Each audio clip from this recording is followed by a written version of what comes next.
Itu besar karamah yang diberikan oleh Allah kepada Syekh Abdul Qadir Al-Jailani. Sampai konon Raja Jin pun tunduk kepadanya.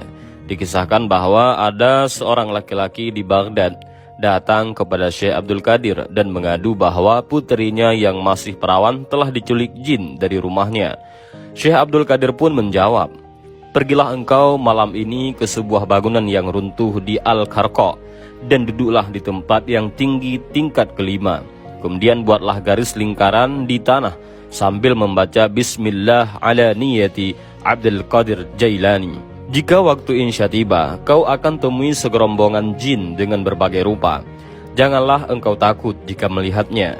Dan ketika waktu sahur tiba, Raja Jin beserta rombongan lainnya akan datang.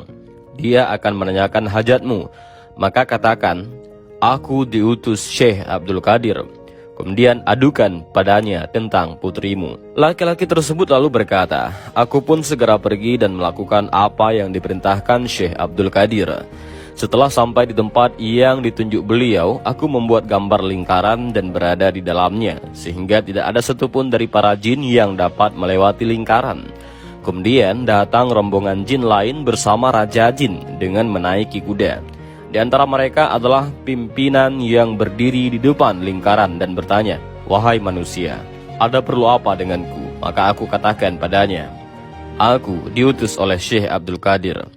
Mendengar nama Syekh Abdul Qadir itu, Raja Jin itu beserta rombongan langsung turun dari kuda dan mencium tanah, yaitu bersujud. Kemudian Raja Jin bersama gerombolannya duduk di luar lingkaran. Dan Raja Jin berkata, 'Apa yang terjadi padamu?' Laki-laki itu pun segera menceritakan kisah tentang putrinya yang diculik oleh jin. Setelah itu berkatalah Raja Jin itu kepada anak buahnya, 'Bawa padaku siapa yang melakukan ini.' Maka didatangkanlah jin penculik itu. Dan berkatalah Raja Jin, 'Ini adalah syaitan jin jahat dari jin bangsa Cina.' Kepada jin jahat tersebut Raja Jin bertanya, 'Apa yang mendorongmu untuk menculik gadis itu sedang dia berada di bawah tanggungan wali kutub?' Jin nakal itu menjawab, 'Aku telah jatuh birahi pada gadis itu.' Kemudian sang Raja Jin menyuruh laki-laki itu untuk menghukum jin nakal tersebut.